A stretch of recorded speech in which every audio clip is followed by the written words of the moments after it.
Welcome, everybody.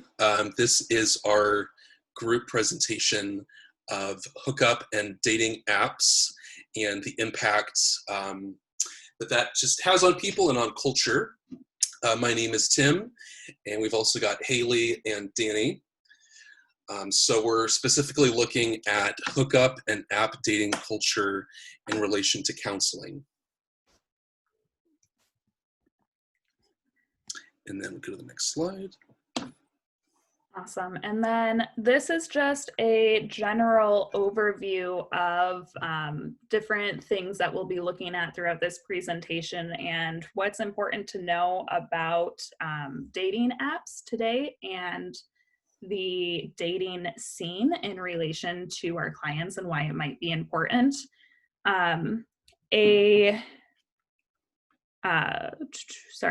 Statistic Brain Research Institute did a study back in 2017 that showed that 54 million plus single individuals lived in the United States, and approximately 49 million of them had tried online dating at least once in some form, whether that be through an app or through the internet. And roughly 20% of committed relationships have started by online dating. So it's definitely something that is relevant within our current culture, and it is something that is steadily increasing right now.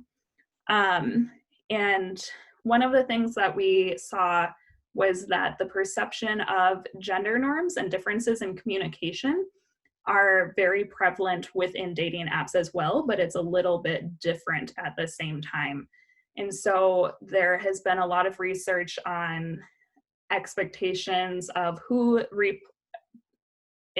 initiates conversation, what kind of conversation they initiate, and who's likely to reply. So one of the things that was found was that when men compliment women, it's usually about the women's appearance, and when women compliment men, it's usually about possessions or items that they have in their photos. Roughly 40% of adults have experienced some form of online harassment, and that number only increases when you're looking at an age range between 18 to 24 years old, and that's online harassment of any form, not necessarily just sexual harassment or anything like that. However, sexual harassment has been associated with higher rates of anxiety and depression and PTSD. So it's definitely something to be aware of if you have clients who are dating in general, but also maybe using dating apps in order to get out there, to just different things to be aware of. And there's a lot of negative stigma around dating apps that says, people say like you are or are not supposed to date somebody through an app, you have to meet naturally. There's just a lot of different things, but we wanted to make it really clear that like dating through the internet or on apps is not all bad and it's not terrifying. So go ahead to the next slide, Tim.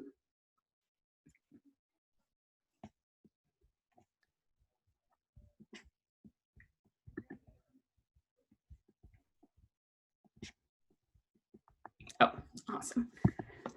So a little bit of background and history on dating in general. Dating used to be seen as like courtship. It used to be seen as arrangements, marital arrangements for strengthening families or strengthening communities. There have been a lot of different waves of dating in general, but currently we're in the technology era of dating. And what does that mean for us right now? So the first successful computer dating actually was done in 1965 by two Harvard graduates, and they called it Operation Match. They wanted a more surefire way to fix people up with each other, as opposed to going to set mixers and things like that. So they created a 150 questionnaire about themselves and then the ideal characteristics of their partners. And then they charged $3 and ran it through an, I believe it's an IBM computer. And the results would come back 3 weeks later, and they'd be given all of the contact information about their top 6 matches. And it took off really, really well on the Harvard campus. It was seen as more efficient because you could kind of look somebody up in the yearbook and see what they look like and kind of have a couple of conversations on the phone with each other before actually just meeting at a mixer and trying to have conversation. The questionnaire also provided them with like a topic to discuss at the beginning. So like, why do you think we matched? Things like that. Operation Match only lasted for a few years, and then the students graduated and moved on to other things. However, there were a few different businesses that saw it as a money-making business. Businesses started popping up across the country, and they started charging between like $5 to $10. And then when they saw how many people desperately wanted to meet a partner, they started jacking up those prices like crazy. There is a company called Compatibility that charged between $395 and $495, which I did an inflation thing to see what $395 was in 2020 money, and it's just over $3,000, which is absolutely insane. So people definitely saw an opportunity that people were lonely and they wanted partners and wanted to kind of exploit that loneliness, basically. And that company took off and expanded to 27 different cities throughout the country. So people definitely wanted to find their match. Then came the age of the internet, and with internet came different things like Craigslist. Before the internet, people used to put out personal ads looking for partners, and now it was basically the same thing, but accessible through a computer. A lot of AOL chat rooms, AIM, things like that were platforms to connect with other people, as well as MySpace. In 1995, the first official online dating website launched, which was Match.com. And it was soon followed by many other different websites, including in 2005, YouTube started. But it wasn't originally YouTube. It was originally a platform for people to post videos of themselves and hope to find a partner. Their catchphrase was "Tune in, hook up." And then it did not take off, and they soon rebranded to what we know now today to be YouTube.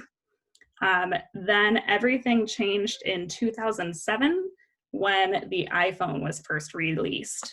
All of a sudden, we had the internet in our hands on our cellular devices as we were walking around, and apps started to be created.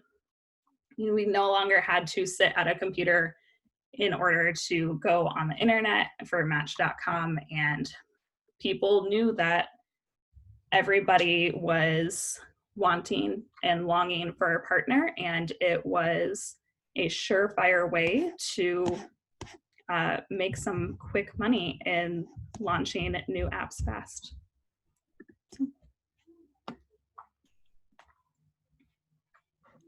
All right, so now that Danny kind of talked about the history of online dating, we actually wanted to focus a little bit on current online dating, especially because of COVID-19 going on. And so our group wanted to get a little bit more of a grasp on that. So a lot of the stay-at-home orders across the country have created a higher usage of online dating apps, which makes sense. So apps like OkCupid have stated that the company has actually witnessed a 700% increase in the number of users that they've had since mid-March, which is when lockdown started to happen for COVID. And when they surveyed their users in mid-April, they found that 22% of the users claimed that they would consider entering into an exclusive relationship with someone that they hadn't met, simply because they have been investing most of their dating time to these online apps or online websites for dating. PBS News did an interview, and one person that they interviewed said that the possibility of sex or any physical intimacy is off the table currently due to social distancing. And so she said for her, it was easier to find a match that was wanting to take a relationship more seriously, because she knew that they wouldn't necessarily be willing to meet up and hook up due to COVID and social distancing and whatnot.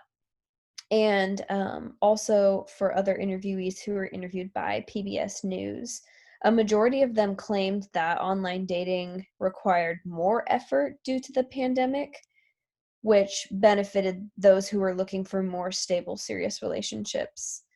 And they actually said that the restrictions because of the pandemic and social distancing is requiring them to get to know the other person for a more extended period of time before interacting with them in person or hooking up.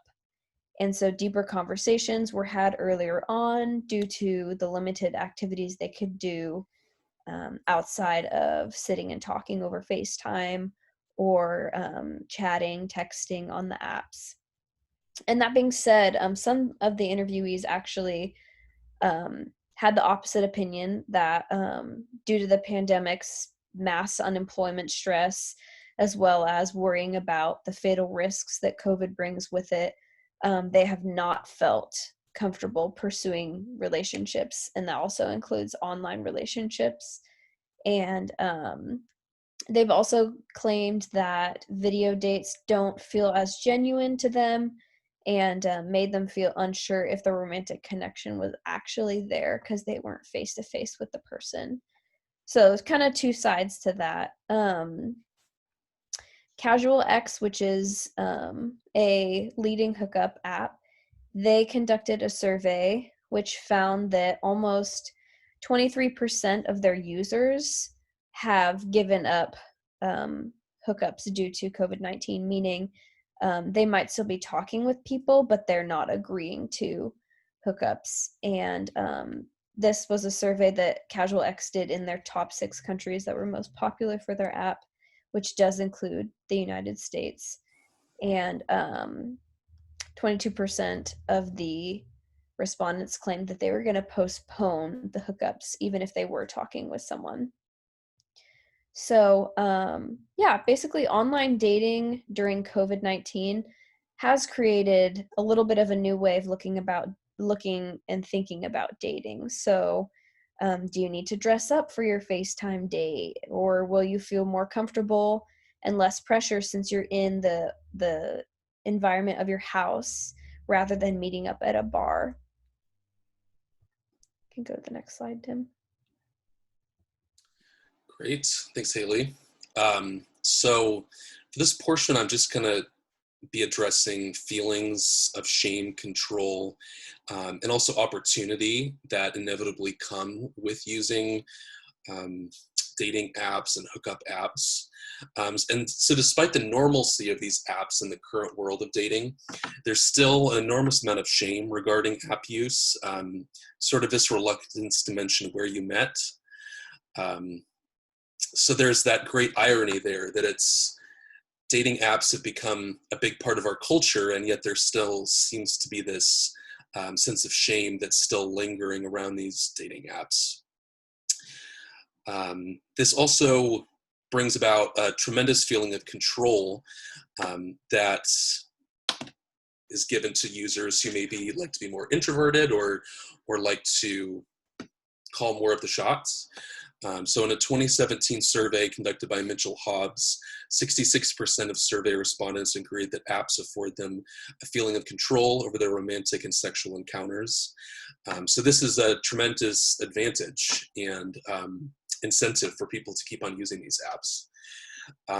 Same kind of in that area of control, in the same survey, 87% of those respondents believe that apps allowed them more opportunities to find prospective partners.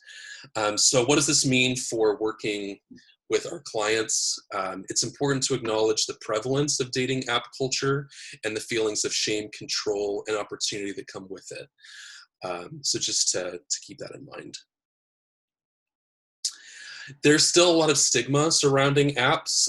One of the biggest ones that I came across during my research is the concern of contracting STDs. So there's still a lot of stigma, despite the normalcy of these apps in our culture. In the midst of fears regarding STDs and hookup apps, a mere 33% said that they had experience with hookup apps before contracting an infection. I thought this was a good quote from Janelle Marie Davis. It's presumptuous to equate the use of hookup apps to an increase in STDs.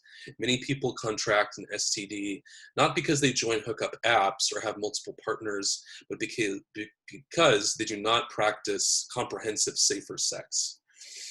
So I thought that was an important quote to just kind of reflect on, and sort of just a call to have us check our own presumptions when it comes to stigmas, not only involving hookup apps, but also dating apps as well. And that's just an important factor to remember when you are interacting with your clients or future clients, to not pass judgment and to not make assumptions too quickly when your clients are mentioning, you know, the hookups they're having or the dating life that they are involved with. There's also a risk of sexual violation with apps. Let me move this over. If you can see this wonderful selfie, this is a great way to practice just fun ways to express yourself. But there are also ways that are not so great and harmful. Example, the notorious dick pic. We've all heard about it. It's real. It seems that more often than not, women are more exposed to unwanted sexual images and sexually explicit messages than men. It's just reality you have to face when you're looking at dating and hookup apps. And Tilley and Coleman's 2017 study examining the online dating process of a focus group of women in Australia, they found that the use of social networking sites for dating had both positive and negative consequences. So the positive consequences, meeting potential partners and expanding one's friendship base. But then you get to the negative consequences, receiving unsolicited, sexually explicit content. And this is, with the research, this is more common than we even realized. So in working with clients who use apps for dating and hookups, it's helpful, I think, just for us to keep in mind both the negative and positive aspects. Once again, kind of going to that slide just before this one, trying not to make assumptions, not to assume that there is just entirely positive or entirely negative as far as using those apps are concerned, but just to hear your client stories on what their experience with these apps looks like.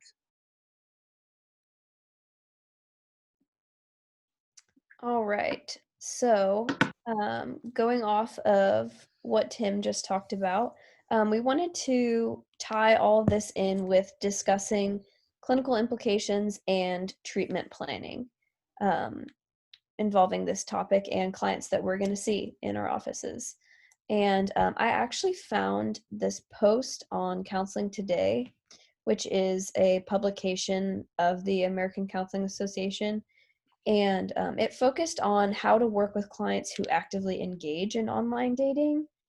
And they interviewed multiple professional counselors on their experience with working with these clients. So I found it very, very helpful when looking into the clinical implications.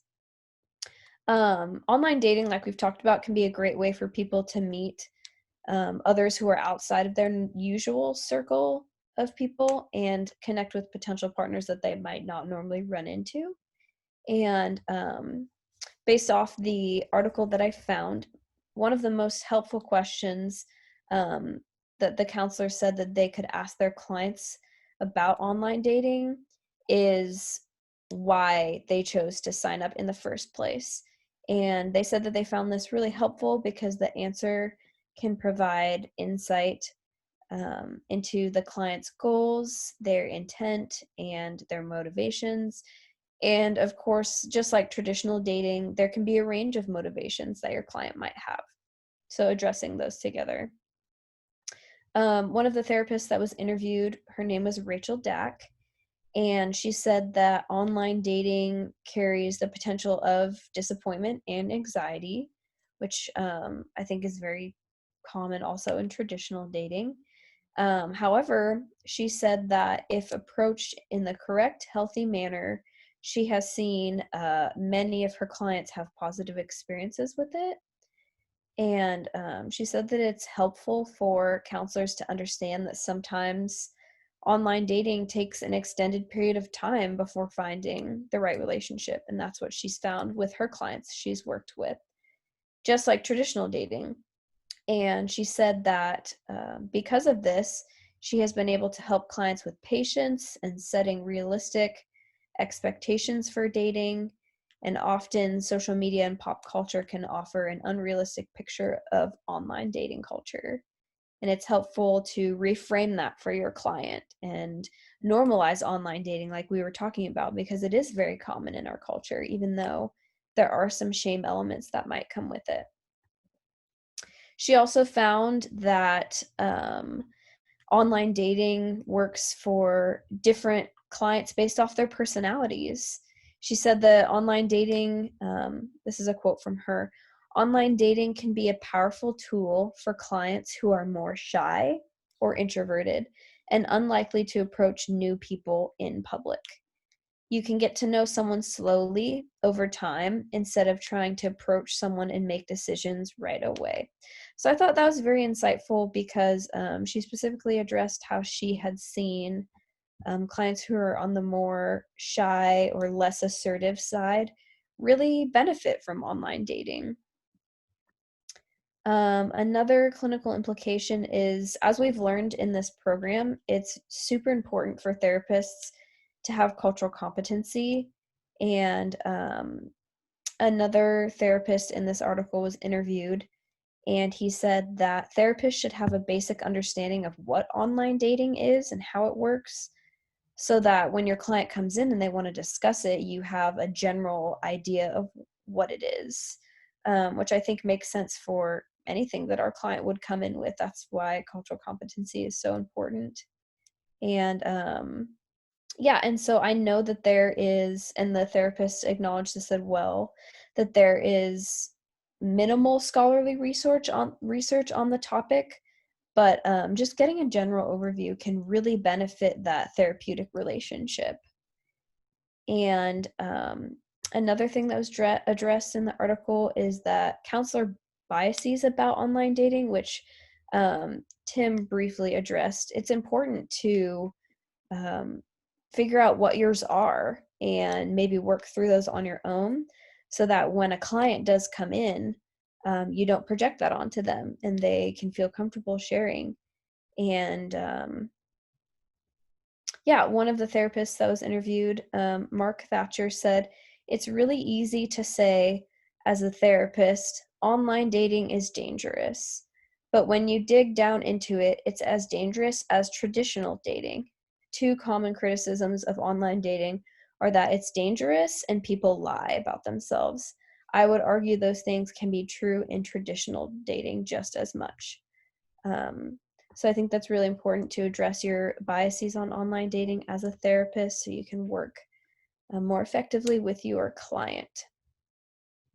And the last clinical implication that I got from this article is, of course, like any dating, like there is going to be some negative side effects to the online dating. And the therapists in the publication said that they saw lots of struggles with anxiety, confidence, self-doubt, self-esteem issues, and boundary setting. Those were the most common issues that they help their clients work through in relation to online dating.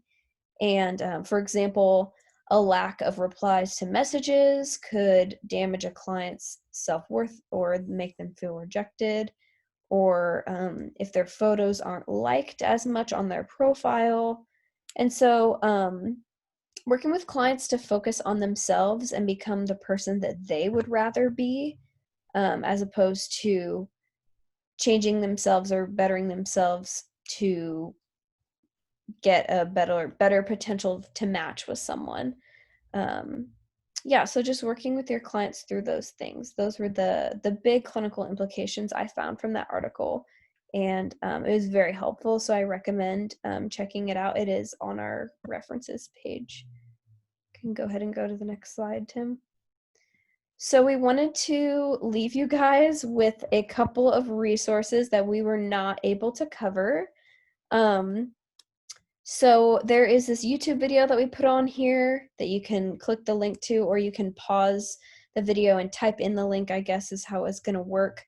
But it's an interview with I believe she's a marriage counselor, or she specializes in relationship counseling in some way. And she does an interview with a news station, and I just found it really interesting. And there was an article on apa.org about some ethical issues that might come up if a therapist is on online dating apps and they run into their client on there, and how that can create some weird tension in a counseling session or create an elephant in the room. So check that one out. And then there is also a YouTube video if you wanted to learn more or refresh yourself on just the history of online dating itself. And we do have our 2 reference pages on here. If you guys want to go ahead and check those out, you can also pause the video and look into those more. But I think I can say and speak for all 3 of us that this was a really interesting presentation, and to look into the topic. We just had a really fun way of going about it, but then also I think that it's very important to look into this stuff because it is very prevalent in our culture. And we're looking forward to having more discussion about it with you guys. And thanks for listening.